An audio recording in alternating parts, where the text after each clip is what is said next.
Okay. Welcome to Educational Relevance, a podcast by educators for educators. I am Bryan Wright. I'm an adjunct professor at Cordy University right now. With me by my side is going to be Mike Dressler. Mike Dressler is our guest today. But I also have to introduce my partner in crime, Mark McBeth, acclaimed author. Mark, good to see you again, sir. Good to see you. Our guest today is Mike Dressler. Coach Mike Dressler has been inducted into the Wisconsin Hall of Fame in 2006 and has built a remarkable career grounded in a set of 5 non-negotiable rules. One is be on time. The second is pay attention. The third is do your best. The fourth is do what is right. The fifth is don't lie. More than slogans, these values became the foundation of how he led his teams, taught his students, and influenced generations of young people across Wisconsin. From Pulaski High School to Fond du Lac and beyond, Coach Dressler's legacy is one of integrity, consistency, and transformational leadership. This interview explores how he developed and lived by his code. You know, we talk about code quite often here. Now, he inspired others to do the same. I've known Mike for 30 plus years, and make sure I say this to you clearly. There's never been a man who's had such a profound impact when it comes to code and educational philosophy. Not only that, but he's been successful in every venue that he's been to, in every aspect of his life, because one thing he believes in asking why, and he gets students and staff to believe what he believes. Mike, thank you for being here today. Thank you, Bryan, for having me. Mark, are you ready to go? Yeah, I'm ready. Here's one of the things that really comes to mind for me, Mike, when I read your codes and listen to you. Your code doesn't say anything about sports. Could you talk a little bit about why you have these 5 codes and why they're important, even though you're not saying football, basketball, or whatever? Mm-hmm. I think it's not only just a series of rules that apply to athletics or sports, but there are a series of rules that can apply to life. If you can follow those rules, those 5 rules, and understand them and the purpose of them, I think it gives you an opportunity to be able to lead a life of happiness and joy and responsibility. Yeah, where did these come about? I mean, when did you decide to create 5 rules? The rules kind of evolved over the years. The first one was the be on time was the old, as Bryan keeps saying, the old Vince Lombardi concept of if I say 8 o'clock, I want you here at 7:45. And I remember just when I was teaching in Milwaukee, getting kids to be on time sometimes could be a challenge. And so we talked about that. And we talked about how being on time has nothing to do with just football. It has to do with what you're going to do in life, because people are expecting you, and sometimes they may need your help. And you can't be 10 minutes late. You have to be there ready to go. And if you want to be ready to go, that means you got to be there before they want you, because you just can't show up and all of a sudden expect that you're going to be able to do something that's going to impact that person's life. Yeah, I just want everybody to know that I actually showed up late to this interview today. Here we are talking about be on time, and I'm the one that was late. Sorry about that, Coach. Yeah. So let me add this one question, Yeah. if I may. Mike, how do you prepare student athletes to carry on this code into their academic, personal, and professional lives? I think if you want people to follow what I call my 5 rules, then I think you have to follow them. And you have to be that role model that's going to do that.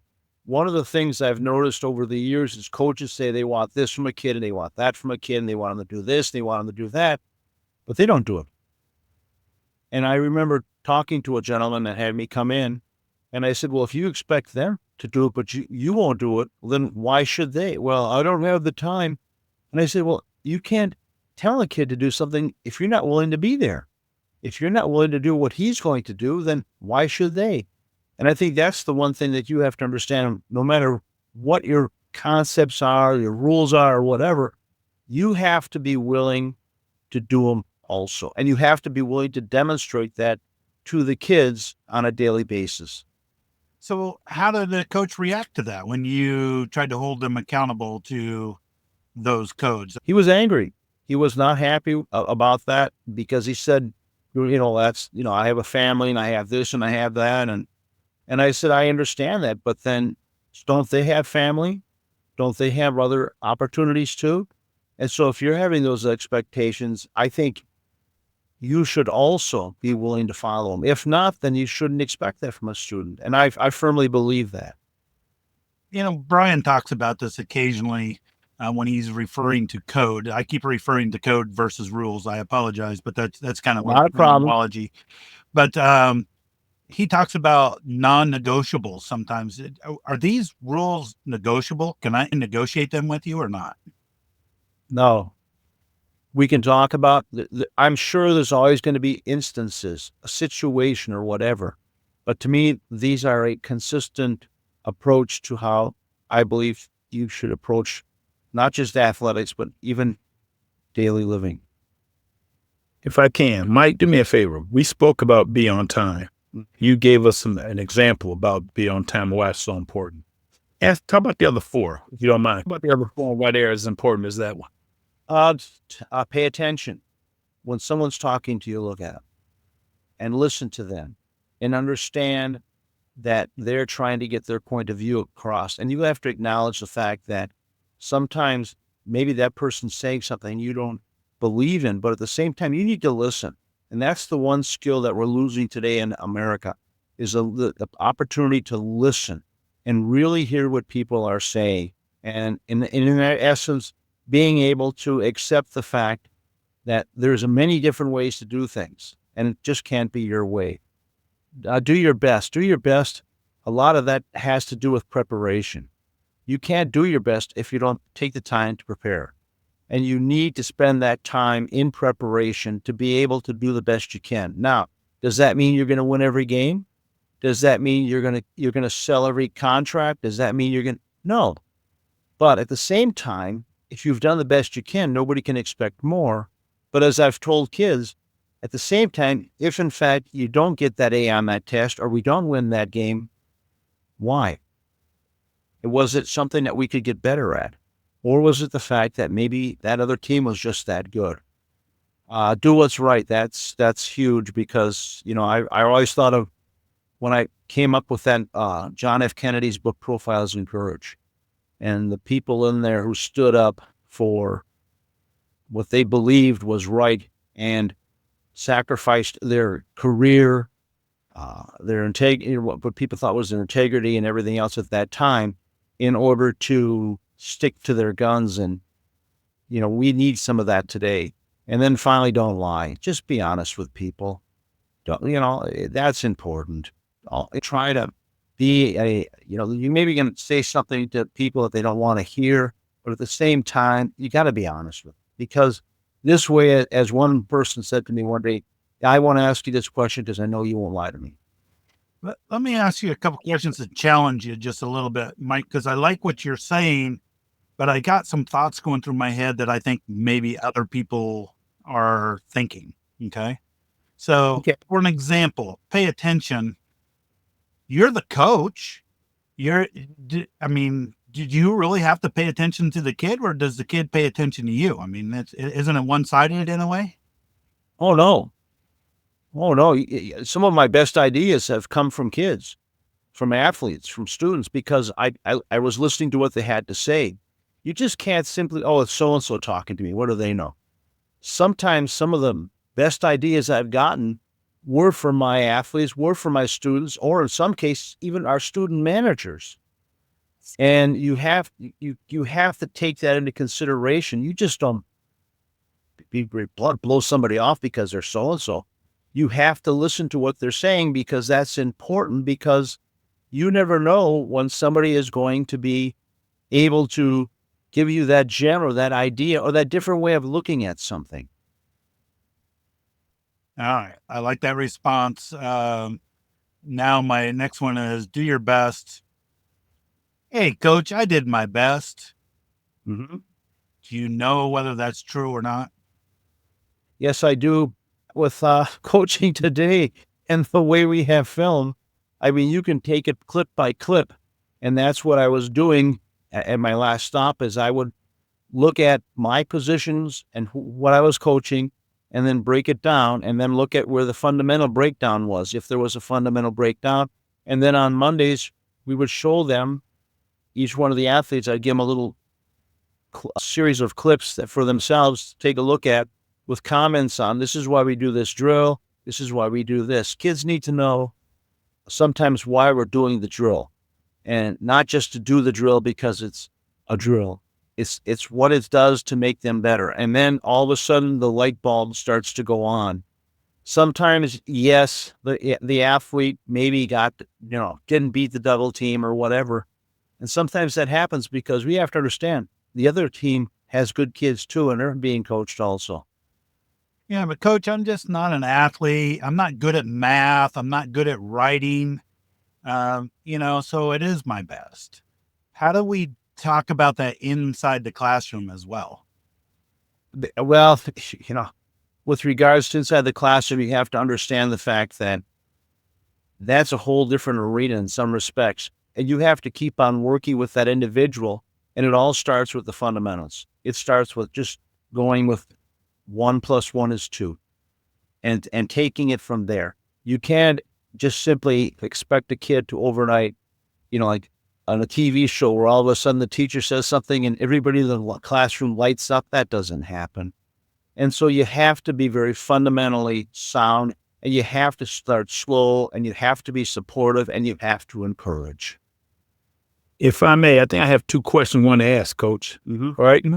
First one, how does a lot of that play into how you earn students' respect?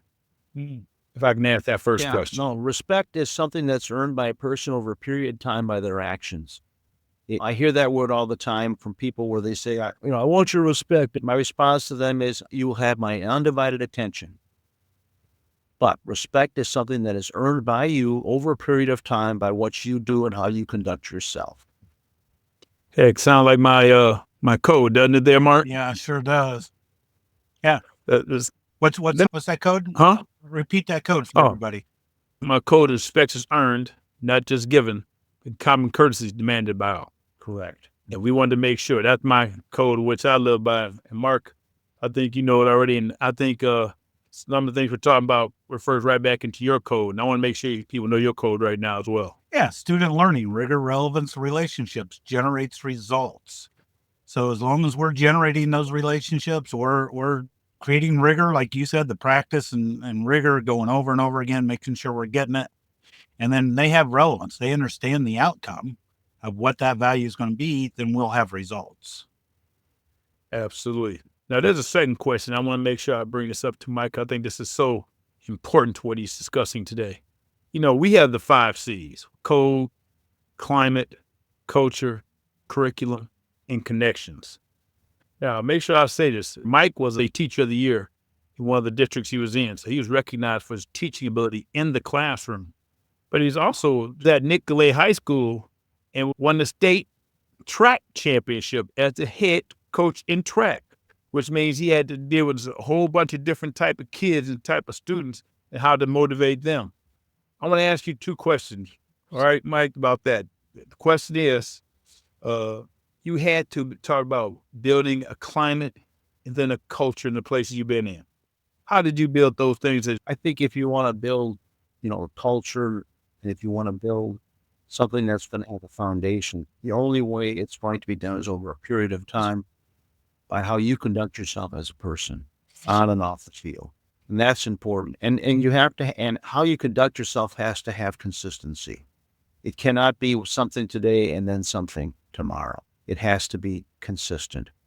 And I know at Nicolet with the track program, I was fortunate. I'm not going to lie to you. We had a lot of talent, but the whole thing was getting that talent to be on the same page and getting them to understand and work together. But at the same time, I realized that I needed to communicate with those kids because those kids had their ideas and I wanted to hear what they had to say. And in some cases, they were very good ideas, and we incorporated them into our philosophy. I think probably the one I'm really happy about is, and I think you remember Brian Jones. Okay, he didn't finish the football season with us. And him and I were at loggerheads, and by the end of the year, Bryan and we got along great. And I even said to him, maybe Bryan, I was a little bit explosive that night with your actions. And he said, no, coach, I deserved it.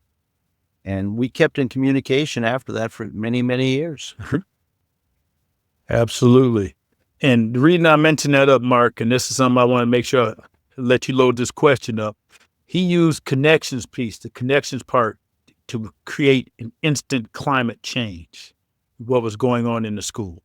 So he went and made sure athletes who probably didn't go out the year before on our track team came out because he had built a connection with those kids throughout the school year, and they realized what he was. And they're coming out for the track team, the best athletes, which, and I'd be honest with you, some of those athletes sat out the year before, but they came out because Coach Dressler was there. So the climate change was immediate, and he was a change agent. Well, I find that fascinating. So you got a formal position as a football coach or a track coach, but you don't have a formal position of empowerment, like a high school principal or whatever, over the entire school. Tell us a little bit about how you think that shapes what your rules and how you're going in with climate culture for your athletic team and how you treat kids shapes the entire school. I don't know how much it impacts the school.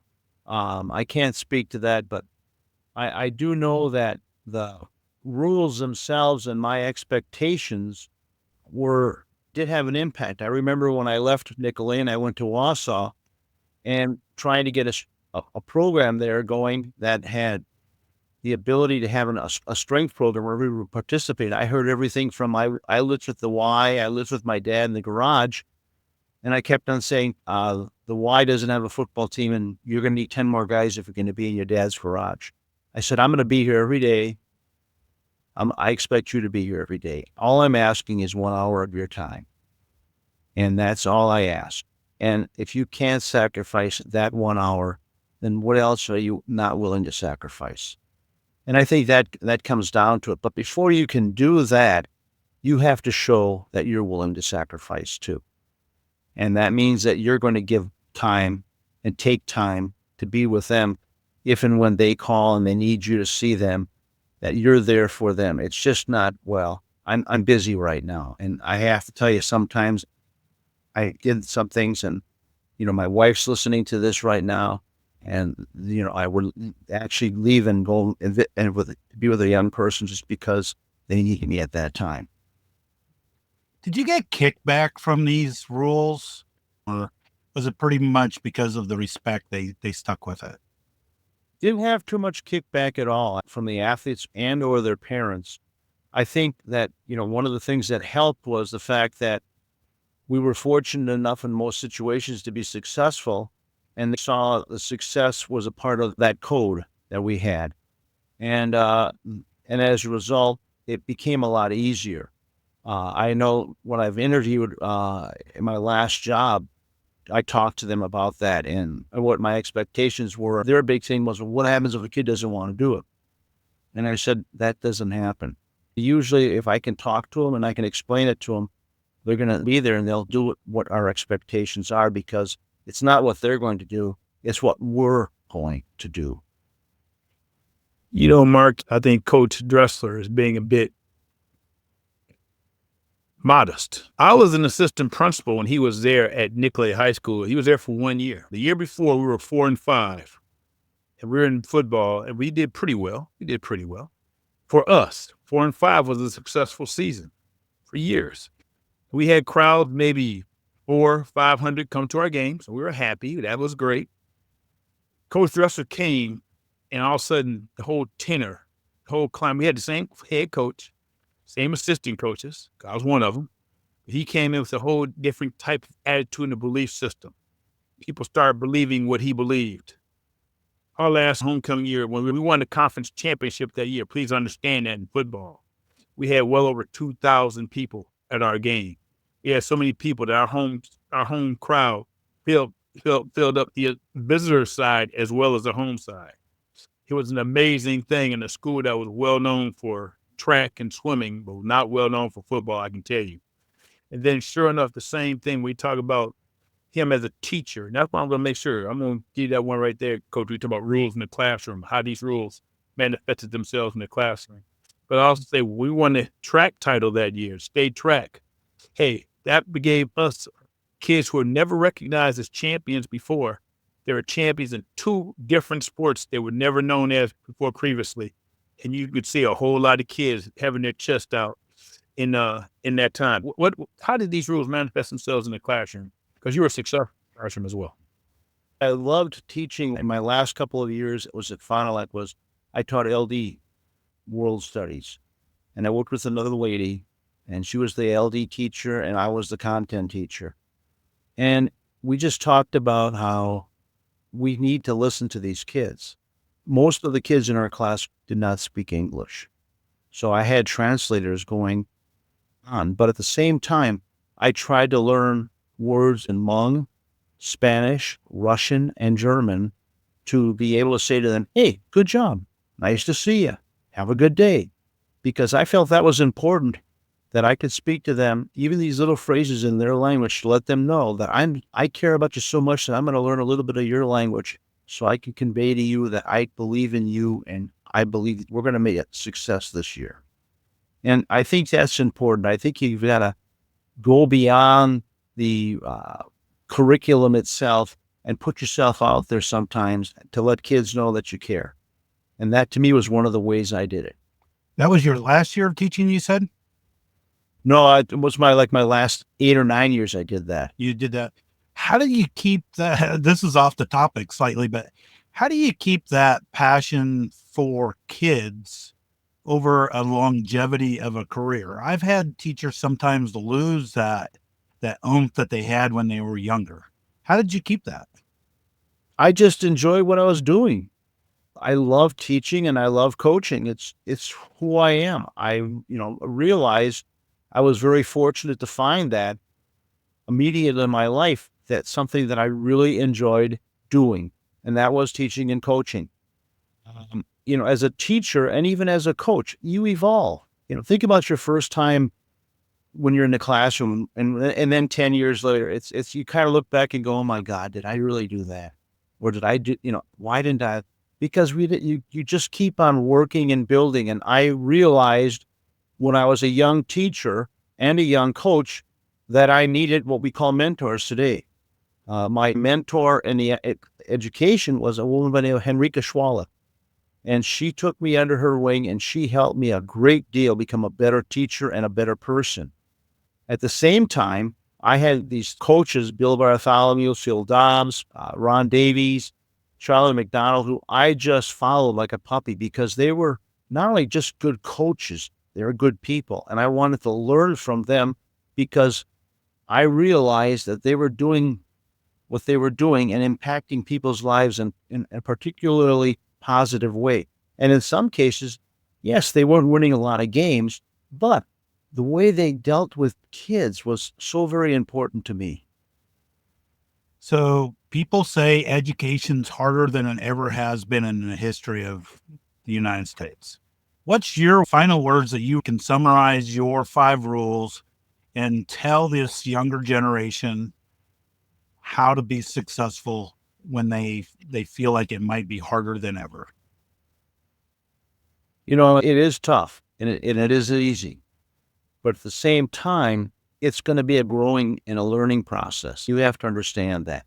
And you have to realize that each day is another opportunity. I always say tomorrow is just another day to get better. And people today, they go into situations, be it in coaching and or teaching, who expect instant success. And that's not going to happen. It takes time. And it takes you to build what you feel comfortable with and how you are as a teacher. You can't simply say, I'm going to be like, as an example, Henrika Schwala.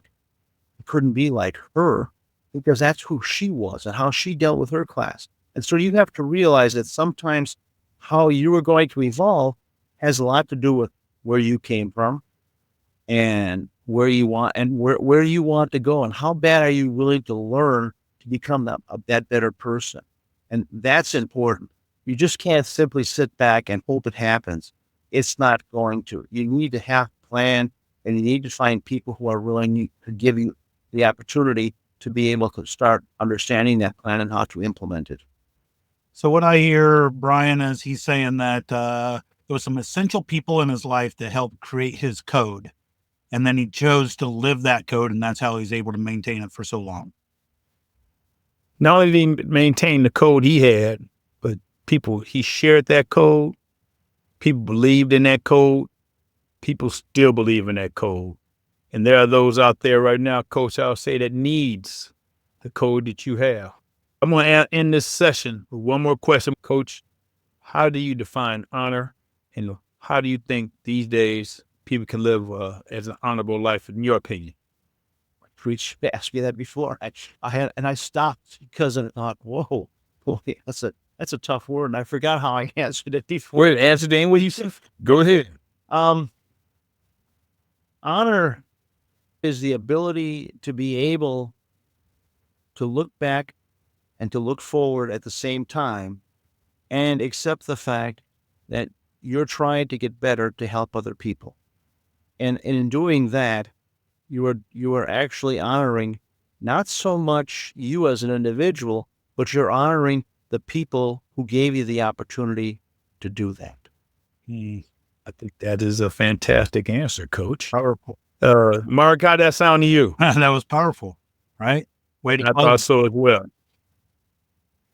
Well, here's what we're going to do. At this point in time, we're going to wrap this up. We want to thank Mike Dressler for coming on and joining us today. Mike, Thank you. yeah, you know how much I love you, man. You know that. I know that. Appreciate you, dude. Appreciate you. Mark, if you were here, I'd be giving you a hug as well. But part of, you've been here before, so you already got those hugs previous. Yep. So with that being said, I want to say thank to both of you gentlemen. This was a tremendous session. And we're going to say, as always, if you need anything for educational relevance from both Mark or I, you can get the information down at the bottom of this podcast. Let us know. We'll be glad to send you anything you wish to have. In the meantime, we'll say thank you all. Greatly appreciate it. And thank you for joining us today on Educational Relevance. Thank you so much. Bye-bye.